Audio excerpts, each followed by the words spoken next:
अगर किसी गांव में रात को एक भी कुत्ता नहीं भौंके तो समझ लो वहां कुछ बहुत गलत है। उत्तर प्रदेश और मध्य प्रदेश की सीमा के पास बसा था एक गांव। नाम था सोनापुर। एकदम वीरान, जैसे निर्जीव पड़ा हो। नक्शे में गांव दिखता था, मगर रात 8 बजे के बाद सरकारी कागजों में भी नाम था। लेकिन अजीब बात यह थी कि वहां से कोई कभी वोट डालने नहीं आया। ना कोई शिकायत, ना कोई अर्जी, और ना ही कोई शहर में बसने गया। जैसे वो गांव दुनिया से कटा हुआ हो। रवि नाम का एक 22 साल का लड़का जो नया नया मास्टर बना था, उसकी पोस्टिंग सोनापुर में हो गई थी। वो बस में बैठा सोनापुर आने का इंतजार कर रहा था। धीरे धीरे रात और भी गहरी होती जा रही थी। बस में कुल 3 या 4 पैसेंजर ही बैठे थे। सभी को इंतजार था बस किसी तरह जल्द से जल्द घर पहुंचने का। मगर बस तो जैसे कछुए की चाल से धीरे धीरे सुनसान जंगल के रास्ते आगे बढ़ रही थी। बस तो इतनी धीमी चल रही है। हे भगवान, न जाने कब तक छोड़ेगी। बेटा, परेशान दिख रहे हो। कहाँ तक जाना है तुमको? नहीं, परेशान तो नहीं हूँ, पर काका, मुझे सोनापुर तक जाना था। वैसे सोनापुर अभी कितना दूर है? रवि के मुंह से सोनापुर, इतना सुनते ही सभी के प्राण सूख गए। डर से उनके पसीने छूटने लगे। ऐसा लग रहा था जैसे गांव का नाम नहीं, किसी ने उनके प्राण मांग लिए हों। सभी एक साथ रवि को घूरने लग गए। उनकी ये हालत देखकर रवि सन्न रह गया। काका, क्या हुआ? आप लोग मुझे ऐसे क्यों देख रहे हैं? मैंने तो सिर्फ गांव का नाम ही तो पूछा है। नहीं, कुछ नहीं, बस ऐसे ही। वैसे बेटा, सोनापुर पहली बार जा रहे हो क्या? हाँ, पहली बार ही जा रहा हूँ। मगर काका, आप लोग बताएं नहीं, सोनापुर कितना दूर है? बेटा, अभी सो जाओ। बस इतनी धीमी चल रही है तो सोनापुर अभी आने में तो सुबह लग जाएगी। रवि सो जाता है, लेकिन सभी पैसेंजर अभी भी रवि को घूर रहे थे। लेकिन जब वो सुबह बस से उतरा तो देखा पूरा गांव बहुत ज्यादा शांत था। न बच्चे खेलते हुए, न कोई बुजुर्ग धूप में बैठे, न कोई दुकान पर बातें करता। सब अपने अपने घरों में थे। बड़ा अजीब गांव है। दिन में भी जैसे वीरान पड़ा है। कहीं कोई जानवर तक दिखाई नहीं दे रहा है। आगे देखता हूं, शायद कोई मिल जाए।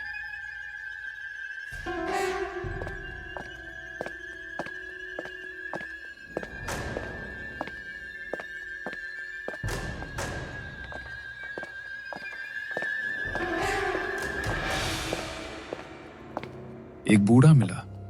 उसने सिर्फ इतना कहा, बेटा, यहाँ रात को बाहर मत निकलना, और अगर किसी घर से तेरा नाम आए तो समझ जाना तुझे बुलाया नहीं जा रहा। रवि बस उसे घूर रहा था। रवि को स्कूल के पास वाला पुराना कमरा मिला। शाम 7 बजे ही पूरा गांव जैसे बंद हो गया। दरवाजे, खिड़कियां, सब। रात 10 बजे उसे लगा कोई उसके दरवाजे के बाहर खड़ा है, लेकिन आवाज नहीं, सिर्फ चलने की बहुत हल्की आवाज। उसने झांक कर देखा, बाहर पूरा गांव खाली। अगले दिन स्कूल में 20 बच्चों के नाम रजिस्टर में थे, लेकिन आए सिर्फ 2 बच्चे। जब रवि ने पूछा, अरे 20 बच्चे होने चाहिए, बाकी बच्चे कहाँ हैं? सर, वो अब घर से बाहर नहीं आते। बाहर नहीं आते? क्यों? क्योंकि उनके घर के लोग रात को बदल जाते हैं। रवि उस रात जागता रहा। रात 12 बजे उसे लगा पूरा गांव एक साथ बाहर निकल आया है। सब लोग धीरे धीरे बिना आवाज एक ही दिशा में जा रहे थे। उनकी चाल, उनका चेहरा सब एक जैसा, जैसे सब एक ही आदमी हो। वो सब एक टूटे हुए पुराने मंदिर के पास पहुंचे। रवि छुप छुप कर उनके पीछे गया। अंदर दीवार पर लिखा था, जो यहां सो गया वो यहां का हो गया। बीच में एक पुराना कुआं था। सब लोग उस कुएं के सामने खड़े थे और धीरे धीरे बोल रहे थे, आज किसकी बारी है, आज किसकी बारी है। उसी बूढ़े ने रवि को बुलाया और बताया, 50 साल पहले इस कुएं में कुछ गिरा था। उस दिन से गांव पता नहीं है। जो सो जाता है वो सुबह वहां नहीं रहता। गांव की ये चीज धीरे धीरे लोगों के दिमाग बदल देती है। इसलिए सब लोग रात को जागते रहते हैं और रोज एक आदमी को कुएं के पास लाते हैं और देखने में सबके सब एक जैसे दिखते हैं, ताकि वो चीज उसी में लगी रहे। रवि भागा बहुत तेज, पूरी जान लगाकर, लेकिन रास्ता घूमकर वापस गांव में आ गया। तभी उसने देखा पूरा गांव उसके पीछे खड़ा था और सब एक साथ बोले, आज तेरी बारी है, तेरी बारी है, तेरी बारी है। अचानक सुबह हो गई। रवि अपने कमरे में था। सब नॉर्मल, गांव जागा हुआ, लोग हंस रहे थे जैसे कुछ हुआ ही ना हो। वो भागकर बस स्टैंड गया और शहर लौट आया। रवि शहर आ चुका था, लेकिन उसकी आंखों से नींद गायब हो गई थी। जैसे ही आंख बंद करता, उसे वही कुआं, वही मंदिर और वही लोग दिखते और सपने में वही आवाज आती, तू गया नहीं है, तू बस थोड़ा दूर है, तू बहुत जल्द आएगा। एक दिन उसके कमरे के बाहर एक पार्सल पड़ा था। कोई भेजने वाले का नाम नहीं। अंदर था एक पुरानी डायरी, जिसके पहले पन्ने पर लिखा था, अगर तू ये पढ़ रहा है तो इसका मतलब गांव ने तुझे ढूंढ लिया है। डायरी किसी मास्टर की थी जो रवि से 20 साल पहले सोनापुर में पढ़ाता था।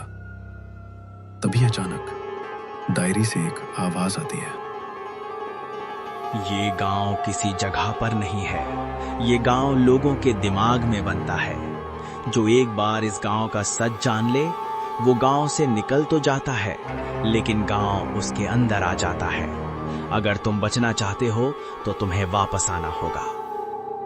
रवि डर गया, लेकिन उसी रात उसने देखा उसके कमरे के बाहर गीले पैरों के निशान बिल्कुल वैसे ही जैसे सोनापुर में थे, और दीवार पर लिखा था, रास्ता याद है ना। अब रवि समझ गया, अगर वो वापस नहीं गया तो सोनापुर खुद उसके पास आ जाएगा। जब वो सोनापुर जाने निकला, रास्ता बदला हुआ था। जो सड़क पहले 6 घंटे की थी, अब सिर्फ 2 घंटे में पहुंच गया। और आखिरी मोड़ पर लिखा था, सोनापुर आपका स्वागत करता है। जबकि ये बोर्ड पहले कभी नहीं था। गांव वैसा नहीं था। अब वहां बच्चे खेल रहे थे, दुकानें खुली थी, लोग हंस रहे थे, आपस में बातें कर रहे थे, लेकिन कुत्ते नहीं थे, पंछी नहीं थे, और हवा में एक अजीब सी खामोशी थी। वही पुराना स्कूल, वही कमरा, लेकिन आईने में देखकर रवि डर गया। आईने में उसका चेहरा था ही नहीं, आईना बिल्कुल खाली। रवि रात को मंदिर पहुंचा। इस बार कुआं बंद था, लेकिन मंदिर के दीवारों पर लिखा था सैकड़ों लोगों के नाम और उनमें रवि का नाम भी था। लेकिन उसके आगे लिखा था तेरा घर डायरी के अंदर है। तभी वही बूढ़ा आया और बोला, ये गांव किसी एक जगह पर नहीं टिका, ये गांव डर से बनता है। 50 साल पहले लोगों ने अपने डर को यहां बांधने की कोशिश की थी, और वही डर अब लोगों को बांध रहा है। हर कुछ साल में गांव को एक नया इंसान चाहिए जो बाहर जाकर इसका रास्ता दूसरों को दिखाए। पहले तू था, अब तेरी बारी पूरी होने वाली है। या तो तू डायरी के अंदर चला जा, या फिर किसी और को भेज दे। रवि चुप था। तभी अचानक डायरी रवि को अपनी तरफ खींचने लगी और रवि उस डायरी में समा गया। अगर इस कहानी पर आप लोगों का प्यार मिला तो इसका अगला भाग बहुत जल्द आएगा।